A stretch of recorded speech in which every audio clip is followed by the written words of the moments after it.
দিন যত গড়াচ্ছে ততই এগিয়ে আসছে ত্রয়োদশ জাতীয় সংসদ নির্বাচন।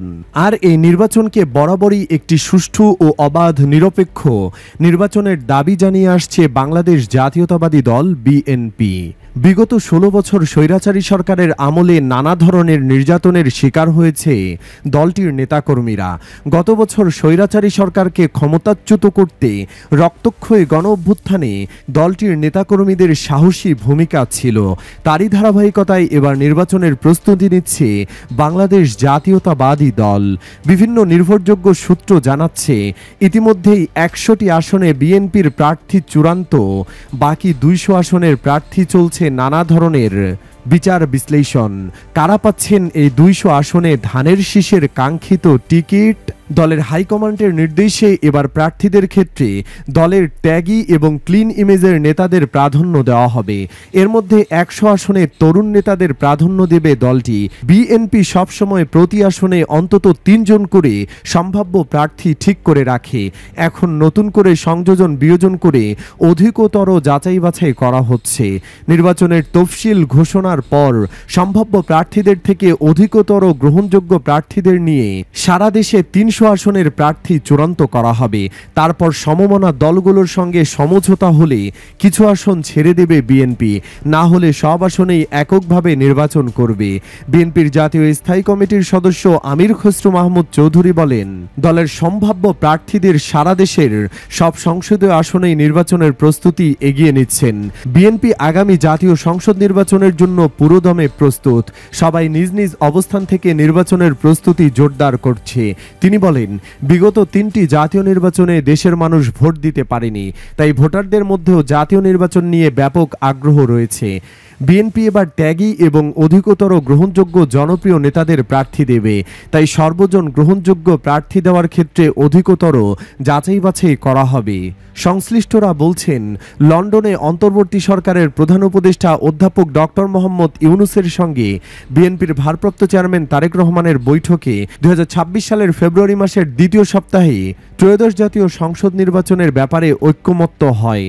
এ ঘোষণার পর সারা দেশের ৩০০ সংসদীয় আসনে বিএনপির সম্ভাব্য প্রার্থীরা নির্বাচনী প্রস্তুতি আরও জোরদার করে।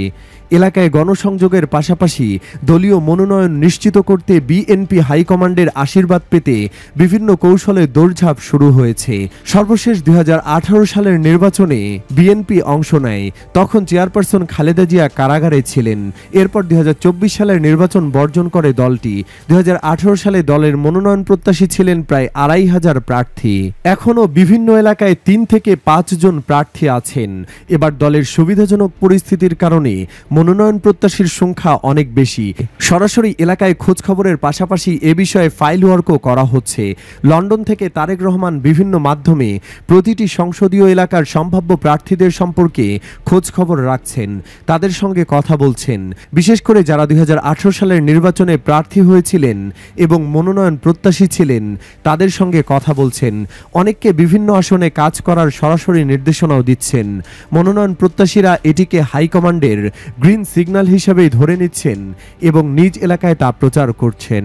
বিএনপির দায়িত্বপ্রাপ্ত সিনিয়র নেতারা আরও কয়েক মাস পর ত্রয়োদশ জাতীয় সংসদ নির্বাচনের জন্য সম্ভাব্য প্রার্থীদের একটি খসড়া তালিকা তৈরি করে তারেক রহমানের কাছে দেবেন।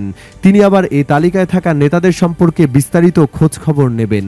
এরপর জাতীয় সংসদ নির্বাচনের তফসিল ঘোষণার পর যারা দলের মনোনয়নপত্র সংগ্রহ করবেন তাদের সবার সাক্ষাৎকার নেবেন। সর্বশেষ দলীয় সর্বোচ্চ নীতি নির্ধারণী ফোরামে আলোচনা করে এবং চেয়ারপারসন খালেদা জিয়ার মতামত নিয়ে প্রার্থী তালিকা চূড়ান্ত করবেন।